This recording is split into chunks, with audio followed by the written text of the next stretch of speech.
What's better than Anchor's podcast creation tools? Nothing. Mankind has always searched for evidence of God's perfection, and we found it. Anchor is the easiest way to make a podcast. Anchor gives you everything you need in one place for free, which you can use straight from your phone or computer. The creation tools allow you to record and edit your podcast so it sounds great.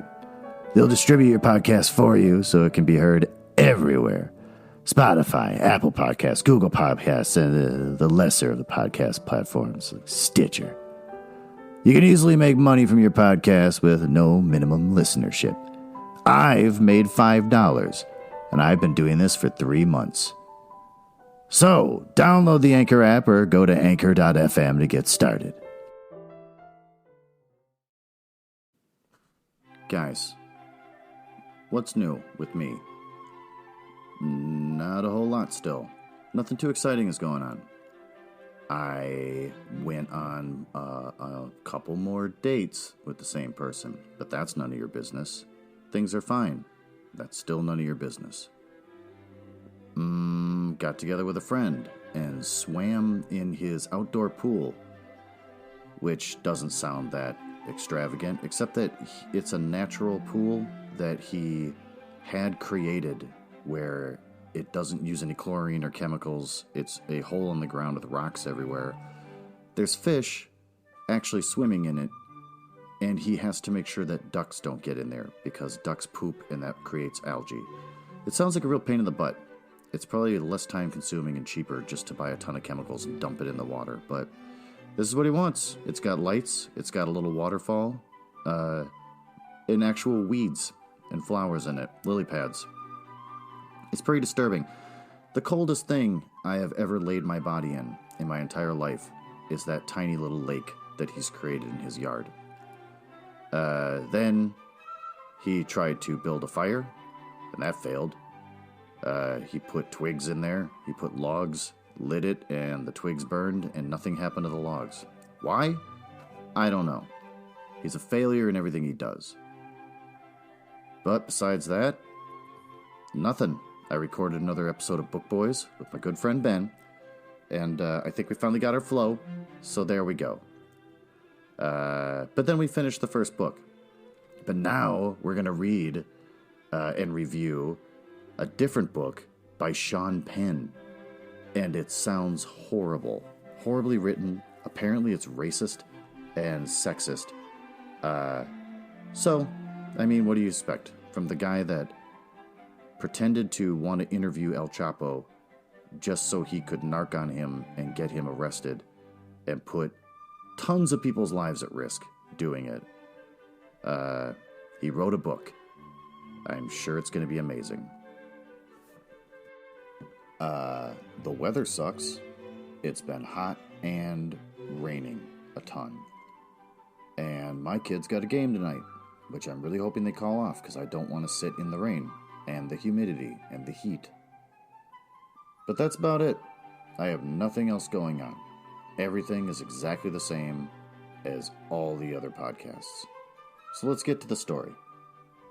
Also, there may or may not be inappropriate content for kids or really sensitive adults. It's public domain books for the most part that I'm reading, so I think it's probably pretty safe, and you probably shouldn't worry about it. But I don't read any of this stuff before I start doing the podcast, so I'm kind of learning about the book as you do. And if anything really cool happens that's sexual in nature or involves a lot of swearing, I'm going to be pretty impressed, just like you. And maybe your kid in the back seat. And with that, enjoy this episode of Leaves of Glen. I am Glenn Nuzzles. So where did we leave off? In chapter 21, the roaring abysmal beast. After a failed revolution, nothing has really changed. Terms like machine serfs were thrown around. That was kind of weird. The oligarchy has made everyone complacent and okay with police violence. But they have their wonder cities and their beautiful homes. No school, if I remember reading that correctly. Schools were getting closed, which seems weird.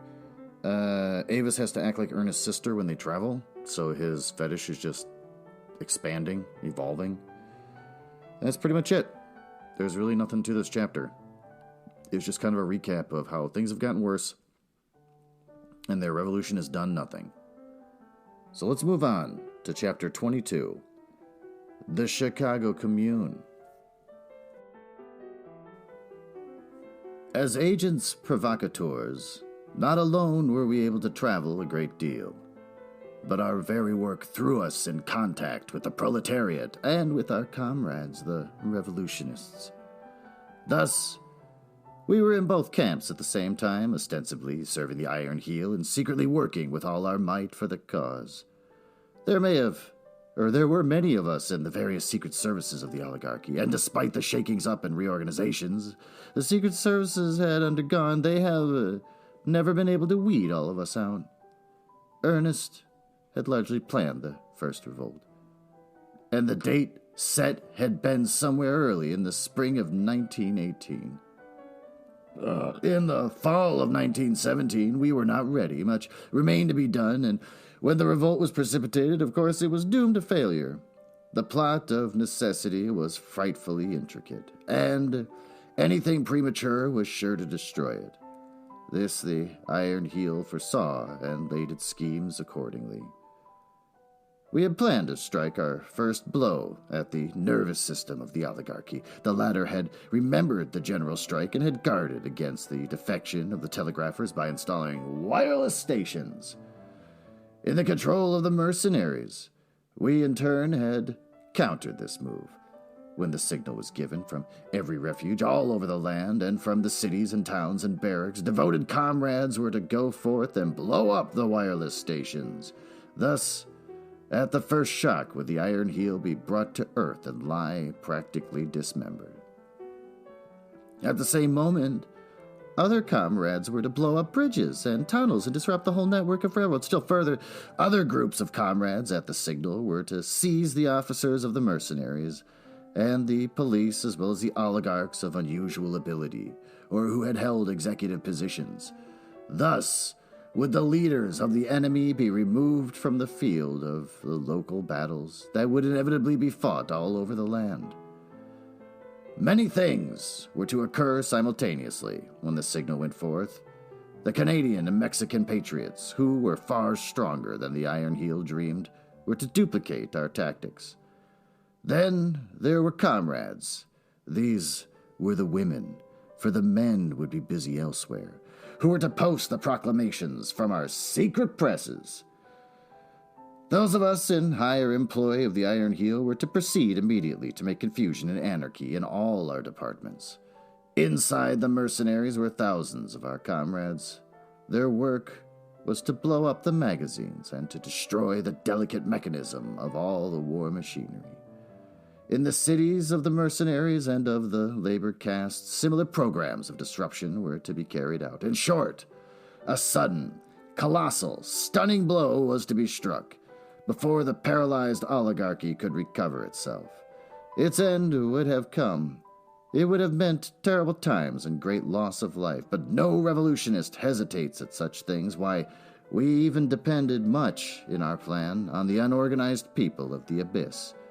They were to be loosed on the palaces and cities of the masters. Never mind the destruction of life and property. Let the abysmal brute roar, and the police and mercenaries slay. The abysmal brute would war anyway, and the police and mercenaries would slay anyway. It would merely mean that various dangers to us were harmlessly destroying one another. In the meantime, we would be doing our own work, largely unhampered, and gaining control of the machinery of society. Such was our plan, every detail of which had to be worked out in secret, and, as the day drew near, communicated to more and more comrades. This was the danger point, the stretching of the conspiracy, but that danger point was never reached. Through its spy system, the Iron Heel got wind of the revolt and prepared to teach us another of its bloody lessons. Chicago was the devoted city selected for the instruction, and well were we instructed.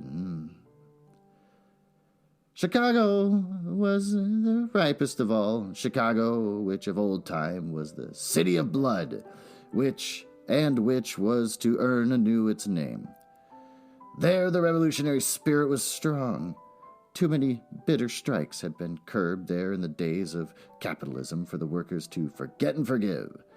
Even the labor castes of the city were alive with revolt. Too many heads had been broken in the early strikes. Despite their changed and favorable conditions, their hatred for the master class had not died. The spirit had infected the mercenaries, of which 3 regiments in particular were ready to come over to us en masse. Chicago had always been the storm center of the conflict between labor and capital, a city of street battles and violent death, with a class-conscious capitalist organization and a class-conscious workman organization, where, in the old days, the very school teachers were formed into labor unions and affiliated with the hod carriers and bricklayers in the American Federation of Labor. And Chicago became the storm center of the premature First Revolt. He really romanticizes people dying. I don't know if that was just kind of the way people treated it back then, like how war was supposed to be kind of romanticized, or if Jack London's just a jerk. I can't tell. The trouble was precipitated by the Iron Heel. It was cleverly done. The whole population, including the favored labor castes, was given a course of outrageous treatment. Promises and agreements were broken, and most drastic punishments visited upon even petty offenders. The people of the Abyss were tormented out of their apathy. In fact, the Iron Heel was preparing to make the abysmal beast roar. And hand in hand with this, all precautionary measures in Chicago, the Iron Heel was inconceivably careless. Discipline was relaxed among the mercenaries that remained, while many regiments had been withdrawn and sent to various parts of the country. It did not take long to carry out this program, only several weeks. We of the Revolution caught vague rumors of the state of affairs, but had nothing definite enough for an understanding. In fact, we thought it was a spontaneous spirit of revolt that would require careful curbing on our part, and never dreamed that it was deliberately manufactured. And it had been manufactured so secretly, from the very innermost circle of the Iron Heel, that we had got no inkling. The counterplot was an able achievement, and aptly carried out. I was in New York when I received the order to proceed immediately to Chicago. The man who gave me the order was one of the oligarchs. I could tell that by his speech, though I did not know his name nor see his face. His instructions were too clear for me to make a mistake. Plainly, I read between the lines that our plot had been discovered, that we had been countermined. The explosion was ready for the flash of powder, and countless agents of the Iron Heel, including me, either on the ground or being sent there, were to supply that flash. I flatter myself that I maintained my composure under the keen eye of the oligarch, but my heart was beating madly. I could almost have shrieked and flown at his throat with my naked hands before his final cold-blooded instructions were given. Once out of his presence, I calculated the time. I had just the moments to spare if I were lucky to get in touch with some local leader before catching my train. Guarding against being trailed, I made a rush of it for the emergency hospital. Luck was with me as I gained access at once to Comrade Galvin, the surgeon-in-chief. I started to gasp out my information, but he stopped me. I already know, he said quietly, through his Irish eyes were flashing. I knew what you had come for, and I got the word 15 minutes ago. And I have already passed it along. Everything shall be done here to keep the comrades quiet. Chicago is to be sacrificed, but it shall be Chicago alone. Have you tried to get word to Chicago? I asked. He shook his head. No telegraphic communication. Chicago is shut off. It's going to be hell there. He paused for a moment, and I saw his white hands clench. Then he burst out, "By God, I wish I were going to be there." Again, they're sacrificing people, and they love violence in this book. There's yet a chance to stop it, I said, if nothing happens to the train and I can get there in time, or some of the other Secret Service comrades who have learned the truth can get there in time.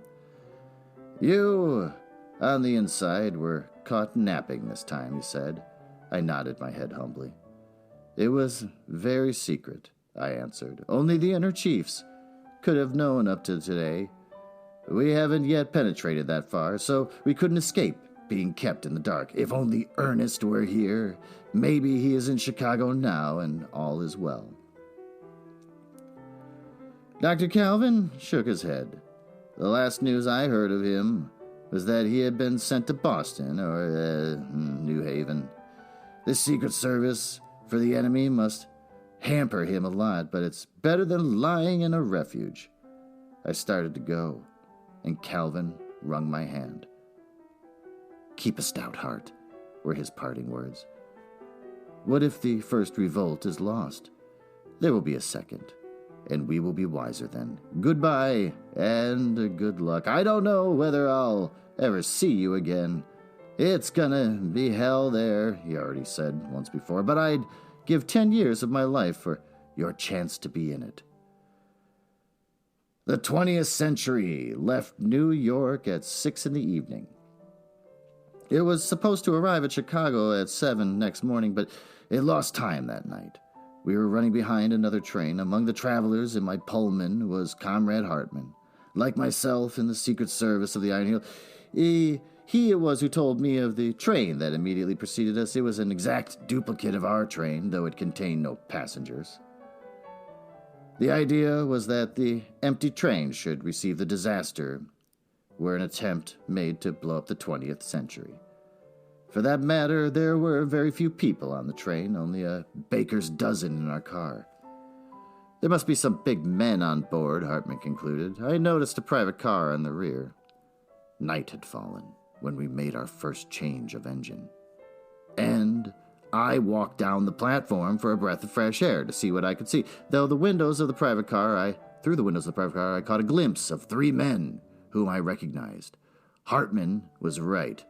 One of the men was General Altendorf, and the other 2 were Mason and Vanderbold, the brains of the inner circle of the oligarchy's Secret Service. It was a quiet, moonlit night, but I tossed restlessly and could not sleep.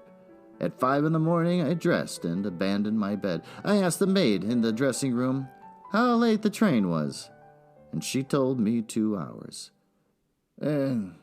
Let's take a break and read about a new exciting book from Penguin Random House. If I can just open it. This book, Thin Air, a novel by Richard K. Morgan. Coming out July 2nd, people. That's tomorrow from here. It's only 544 pages. Super easy. Want to learn about it? Sure. About Thin Air, an atmospheric tale of corruption and abduction set on Mars. From the author of the award-winning science fiction novel Altered Carbon, a show on Netflix that I thought was really dumb. Now an exciting new series from Netflix. Oh, they just talked about it. Named one of the best books of the year by The Guardian. Hacken Vale is an ex-corporate enforcer equipped with military-grade body tech that made him a human-killing machine. His former employers have abandoned him on a turbulent Mars where Earth-based overlords battle for profits and power amid a homegrown independence movement. Hey, it's like the Iron Heel.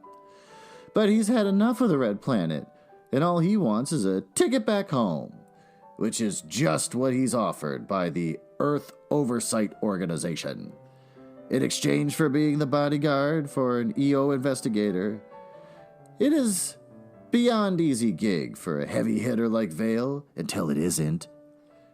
When Vale's charge starts looking into the mysterious disappearance of a lottery winner, it stirs up a hornet's nest of intrigue and murder. And the deeper Vale is drawn into the game, the more long-buried secrets claw their way to the Martian surface. Now, it's the expert assassin poised against powerful enemies hell-bent on taking him down. by any means necessary. Praise for thin air? I don't know. The Los Angeles Times says, quote, kick-ass, mixed in with the thriller-esque action and cyberpunk backdrop is a hard-boiled noir story, complete with a twisting and turning plot that keeps readers on their toes. Wired says Richard K. Morgan wants to destroy your Mars fantasies. Well, that sucks. It's a grim vision, but one that Morgan finds far more plausible than the cheerful visions of plucky Mars colonists common in sci-fi. The Guardian says a robotically enhanced Jack Reacher in a dazzlingly intricate game of political double and triple cross, spiced with tastily kinetic battle sequences. Paul DeFlippo, Locus, says, if you ever imagine that the core aesthetics and themes of cyberpunk, lowlifes and high-tech corporate dominance, future noir, post-human evolution, and cyborg adaptations, hard-scrabble urban environments were played out, Thin Air will set you straight and kick your butt in the process, both kinematic and cinematic. Thin Air is limbed by Morgan with balletic precision and smash-mouth grace. That was annoying. Well, there's that. Back to our story. Where do we leave off? Oh, that's right. She's talking to the servants on the train. She was a mulatto woman, and I noticed that her face was haggard, with great circles under the eyes, while the eyes themselves were wide with some haunting fear. "What's the matter?" I asked. "Nothing, miss. I didn't sleep well, I guess," was her reply. I looked at her closely and tried her with one of our signals. She responded, and I made sure of her. "Something terrible is going to happen in Chicago," she said. "There's that fake train in front of us. That and the troop trains have made us late." "Troop trains?" I queried. She nodded her head. "The line is thick with them. We've been passing them all night, and they're all heading for Chicago and bringing them over the airline. That means business." "I've a lover in Chicago," she added apologetically. "He's one of us, and he's in the mercenaries. I'm afraid for him." Poor girl. Her lover was in one of the 3 disloyal regiments. Hartman and I had breakfast together in the dining car, and I forced myself to eat. The sky had clouded, and the train rushed on like a sullen thunderbolt through the gray pall of advancing day. Oh, geez, the very Negroes that waited on us knew that something terrible was impending. Oppression sat heavily upon them. The lightness of their natures had ebbed out of them. They were slack and absent-minded in their service, and they whispered gloomily to one another in the far end of the car next to the kitchen. Hartman was hopeless over the situation. "What can we do?" he demanded for the 20th time, with a helpless shrug of his shoulders. He pointed out the window. "See, all is ready. You can depend on it that they're holding them like this, 30 or 40 miles outside the city on every road." He had reference to troop trains on the side track. The soldiers were cooking their breakfasts over fires built on the ground beside the track, and they looked up curiously at us as we thundered past without slackening our terrific speed. All was quiet as we entered Chicago. It was evident nothing had happened yet. In the suburbs, the morning papers came on board the train. There was nothing in them, and yet there was much in them. For those skilled in reading between the lines, that it was intended the ordinary reader should read into the text. The fine hand of the iron heel was apparent in every column. Glimmerings of weakness in the armor of the oligarchy were given. Of course, there was nothing definite. It was intended that the reader should feel his way to these glimmerings. It was cleverly done. As fiction, those morning papers on October 27th were masterpieces. The local news was missing. This in itself was a masterstroke.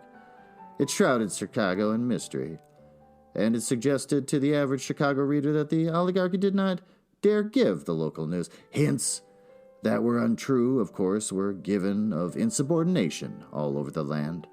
crudely disguised with complacent references to punitive measures to be taken. There were reports of numerous wireless stations that had been blown up, with heavy rewards offered for the detection of the perpetrators. Of course, no wireless stations had been blown up. Many similar outrages that dovetailed with the plot of the revolutionists were given. The impression to be made on the minds of the Chicago comrades was that the general revolt was beginning, albeit with a confusing miscarriage in many details. It was impossible for one uninformed to escape the vague yet certain feeling that all the land was ripe for the revolt that had already begun to break out. It was reported that the defection of the mercenaries in California had become so serious that half a dozen regiments had been disbanded and broken, and that their members were with families had been driven from their own city and into the labor ghettos. And the California mercenaries were in reality the most faithful of all their salt! But how was Chicago shut off from the rest of the world to know? Then there was a ragged telegram describing an outbreak of the populace in New York City, in which the labor castes were joining, concluding with the statement, intended to be accepted as a bluff, that the troops had the situation in hand. And the oligarchs had done with the morning papers. So had they done in 1,000 other ways. These we learned afterwards, as, for example, the secret messages the oligarchs sent with the express purpose of leaking to the ears of the revolutionists that had come over the wires, and now and again during the first part of the night. "I guess the Iron Heel won't need our services," Hartman remarked, putting down the paper he had been reading. When the train pulled into the central depot, they wasted their time sending us here. Their plans have evidently prospered better than they expected. Hell will break loose any second now. He turned and looked down the train as we alighted. "I thought so," he muttered. They dropped that private car when the papers came aboard.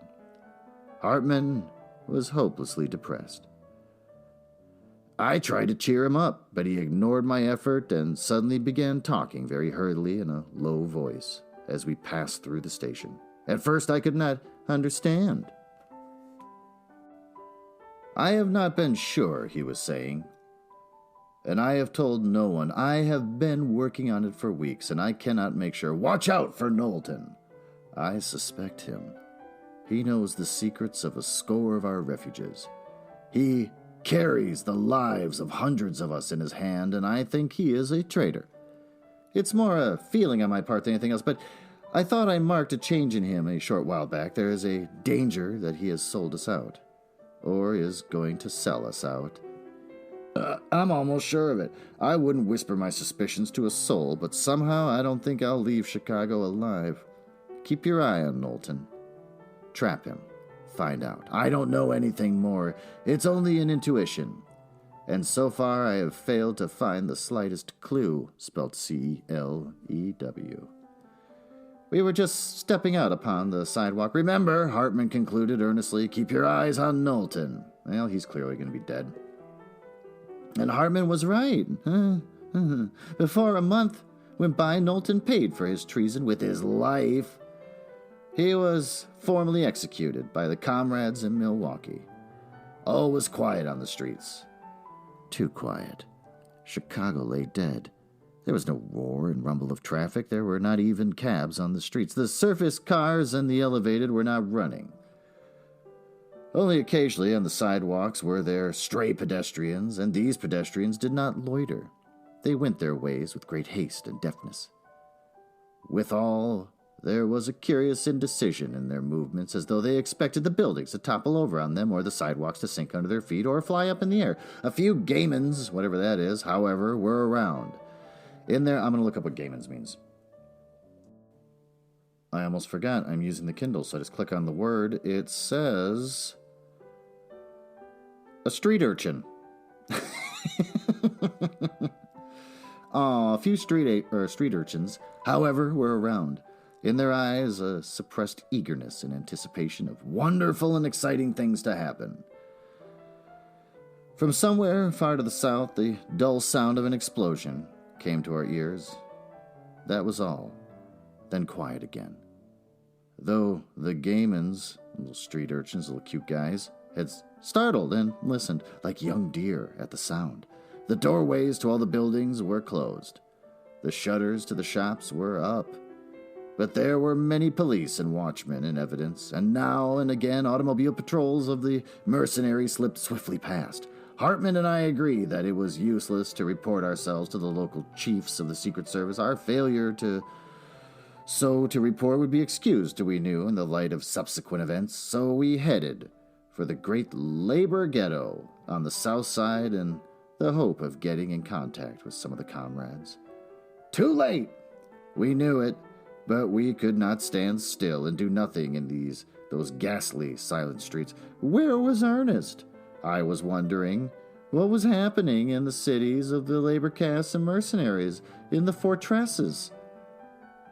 As if in answer, a great screaming roar went up, dim with distance, punctuated with detonation after detonation. It is the fortress, Hartman said. God pity those 3 regiments. At a crossing we noticed, in the direction of the stockyards, a gigantic pillar of smoke.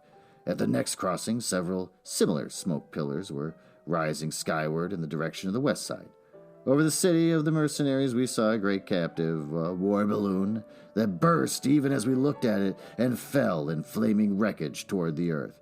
There was no clue, CLEW, to that tragedy of the air. We could not determine whether the balloon had been manned by comrades or enemies.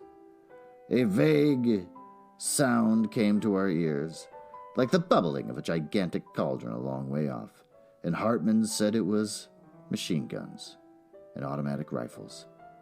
And still we walked in immediate quietude. Nothing was happening where we were. The police and the automobile patrols went by, and once half a dozen fire engines returning, evidently from some conflagration. A question was called to the firemen by an officer in an automobile, and we heard one shout in reply, "No water! They've blown up the mains."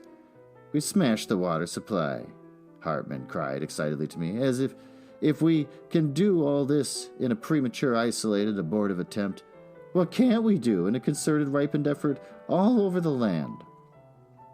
The automobile containing the officer who had asked the question darted on. Suddenly there was a deafening roar. The machine with its human freight lifted up in an upburst of smoke and sank down a mass of wreckage and death. Hartman was jubilant. Well done, he was repeating over and over in a whisper.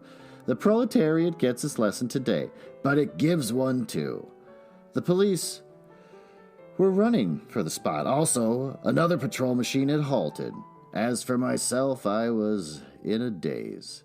The suddenness of it was stunning. How had it happened?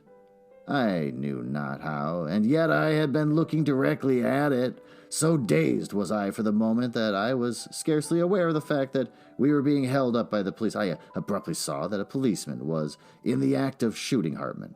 But Hartman was cool and was giving the proper passwords. I saw the leveled revolver hesitate, then sink down, and heard the disgusted grunt of the policeman. He was very angry and was cursing the whole Secret Service.